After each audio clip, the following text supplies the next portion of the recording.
성도 여러분들 안녕하십니까? 안교교과 방송에 함께 하신 성도님들을 진심으로 환영합니다. 이 시간을 통해서 성령의 역사하심을 경험하시기를 간절히 바랍니다. 함께 기도하시겠습니다.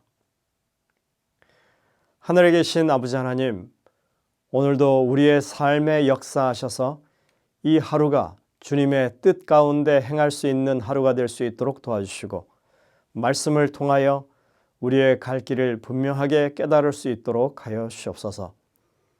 매 시간 주의 음성을 들을 수 있도록 도와주시고, 성령의 우리를 위한 분명한 교훈의 음성을 경청하는 저희들 되게 하여 주시옵소서. 이 시간 내내 주장하여 주시옵기를 예수님의 이름으로 간절히 기도드립니다. 아멘. 오늘의 교과 제목은 두로와 시돈에서입니다. 성경학자들은 마태복음은 주로 유대인들을 대상으로 해서 쓰여졌고, 마가복음과 누가복음은 이방인 청중을 대상으로 쓰여졌다고 하는 것을 이야기합니다. 복음서를 공부할 때 이런 구분을 우리가 염두에 두는 것은 여러 가지로 도움이 됩니다. 두로와 시돈이라고 하는 지방은 이스라엘 북부에 위치한 시리아 영역에 속한 해안 도시들이었습니다. 고대 지중해 연안의 나라들과 해상무역을 담당했던 부와 풍요의 도시 국가들이었습니다. 후에 이 연안 국가를 통틀어서 베니게, 페니키아라고 불렀습니다. 우리는 예수님께서 두로와 시돈 지방에 가신 시점에 대해서 다시 한번 생각해 봐야 합니다. 어제 제가 한번 설명을 드렸지만 혹시 오해가 있을지 몰라서 한번 다시 설명을 드립니다. 어제 과정 가운데 마태복음 4장 25절에서 예수님이 그렇게 많은 봉사활동을 하실 때 수리아에 소문이 퍼졌다고 했는데 25절에 보면 수리아에서는 사람들이 오지 않았던 것을 우리가 생각해 볼 수 있다고 했습니다. 우리가 사복음서를 시간 순서대로 연구해 놓은 그 복음조화라고 하는 그 리스트를 쭉 살펴보면 예수님이 두로와 시돈을 직접 방문하신 것은 그로부터 2년 가까이 지난 시점이었다고 하는 것을 발견할 수 있습니다.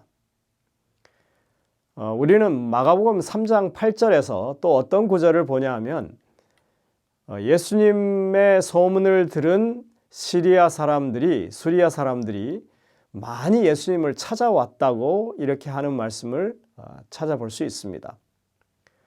유대와 예루살렘과 이두메와 요단강 건너편과 또 두로와 시돈 근처에서 많은 무리가 그가 하신 큰 일을 듣고 나아오는지라. 그러니까 이것을 시간 순서대로 하자면 예수님께서 공중봉사를 하시고 첫 유월절을 지내신 직후에 마태복음 4장 25절에서는 두로와 시돈의 사람들은 오지 않았다고 그렇게 기록하고 있는 겁니다. 하지만 소문은 그곳에 자자하게 퍼진 직후였죠. 그리고 마가복음 3장 8절에서는 이제 두로와 시돈 사람들도 많이 예수님을 찾아왔다 이렇게 기록하고 있는 겁니다. 다시 말해서 수리아에 그 예수님에 대한 소문이 퍼진 것과 이제 마가복음 3장 8절에서 두로와 시돈에서도 사람들이 많이 왔다고 하는 이 시간 차이는 한 수개월 이내로 생각할 수 있다고 하는 것입니다. 왜 이런 설명을 제가 다시 드리느냐 하면 오직 그 여인을 방문하고자 가셨다고 하는 것을 제가 다시 한번 좀 확인시켜 드리기 위해서 바로잡기 위해서 제가 오늘 말씀을 이렇게 드립니다. 예수님의 이 시리아의 방문은 바로 불쌍한 이 이방 여인 하나를 만나기 위함이었다 하는 것입니다. 그것이 직접적인 목적이었습니다. 하나님은 도움이 필요한 한 사람을 위해서라도 우리를 찾아오는 분이십니다.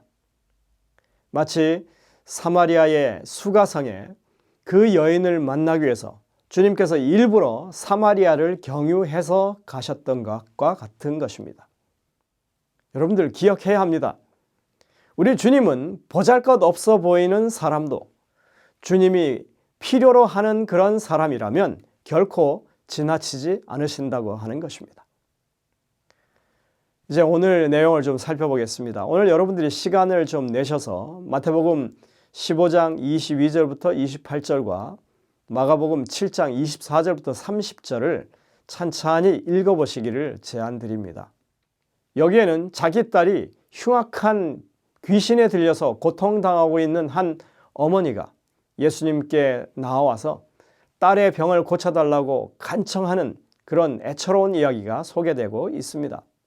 예수께서 거기서 나가사 두로와 시돈 지방으로 들어가시니 가난한 여자 하나가 그 지경에서 나와서 소리질러 이르되 주 다윗의 자손이여 나를 불쌍히 여기소서 내 딸이 흉악하게 귀신이 들렸나이다 하되 예수께서는 한 말씀도 대답하지 아니하시니 제자들이 와서 청하여 말하되 그 여자가 우리 뒤에서 소리를 지르오니 그를 보내소서.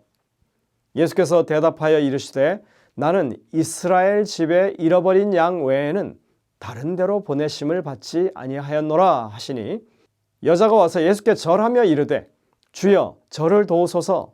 대답하여 이르시되 자녀의 떡을 취하여 개들에게 던짐이 마땅하지 아니하니라. 여자가 이르되 주여 옳소이다마는 개들도 제 주인의 상에서 떨어지는 부스러기를 먹나이다 하니 이에 예수께서 대답하여 이르시되 여자여 내 믿음이 크도다 내 소원대로 되리라 하시니 그때로부터 그의 딸이 나으니라. 우리가 많이 들은 익숙하게 아는 이야기입니다. 하지만 마태와 마가의 기록에서 우리는 이 여인을 지칭하는 데 있어서 서로 다른 표현을 쓰고 있다고 하는 사실을 다시 한번 살펴볼 수 있습니다.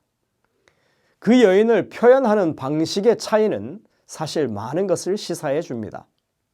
마태는 단지 이 어머니를 가나안 여인이라고만 그렇게 기록했다고 하는 사실을 주목하시길 바랍니다.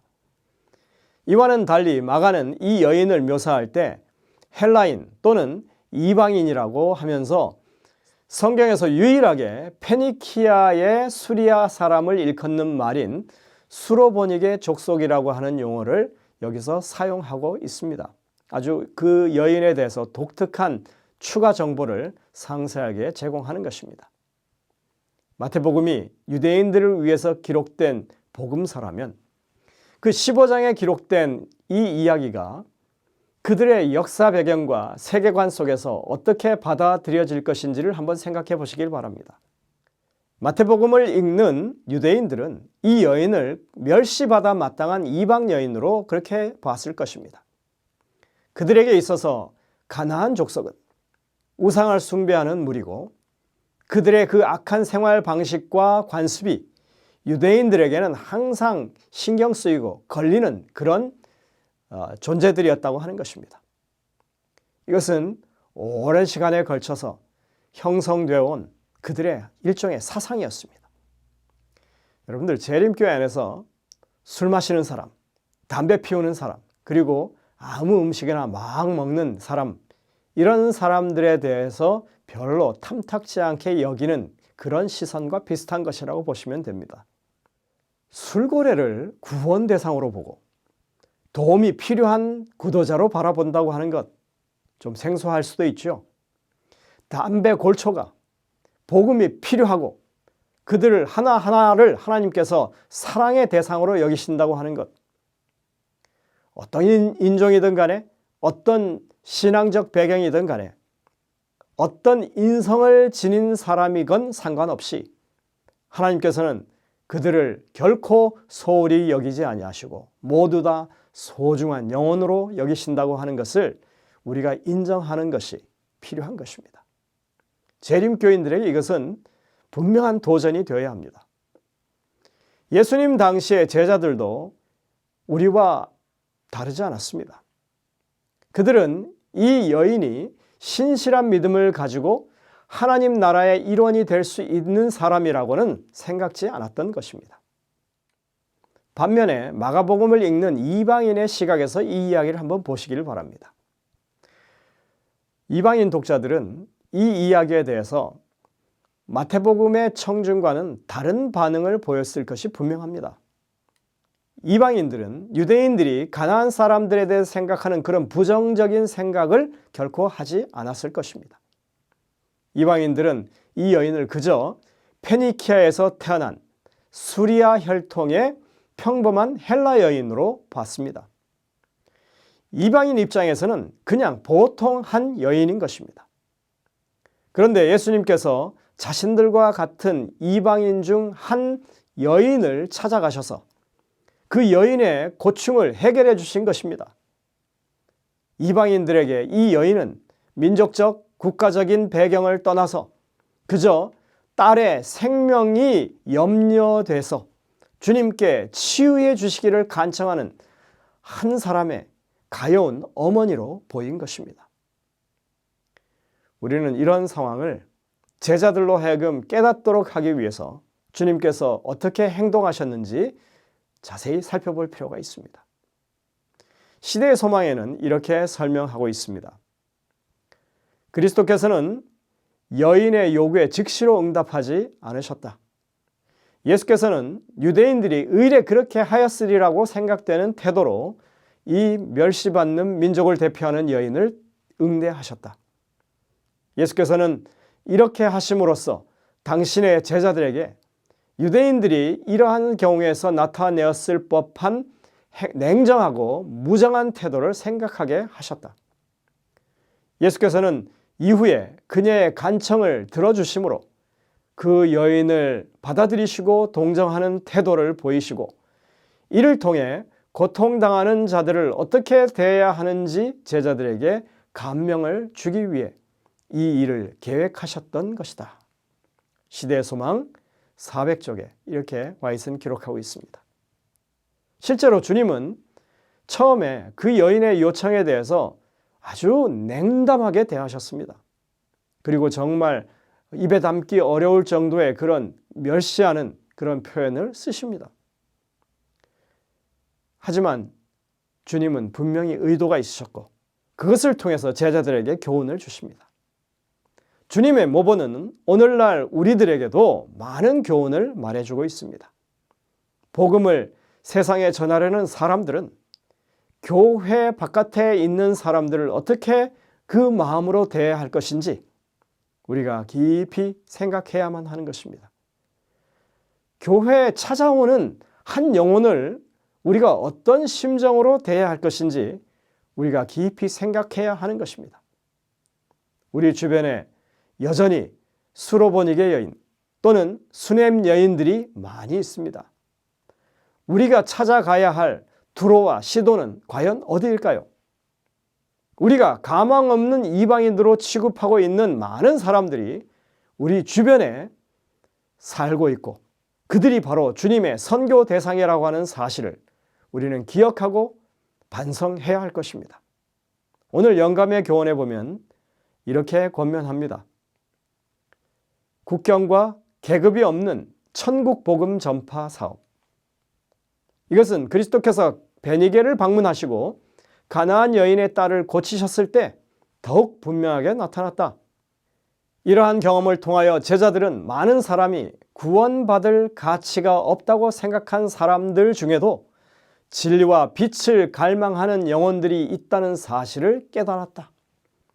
이리하여 그리스도께서는 하나님의 나라에는 국경이나 계급제도나 귀족층이 없으며 그들은 만방에 나아가 구주의 사랑의 기별을 전해야 한다는 진리를 제자들에게 가르치고자 하셨다.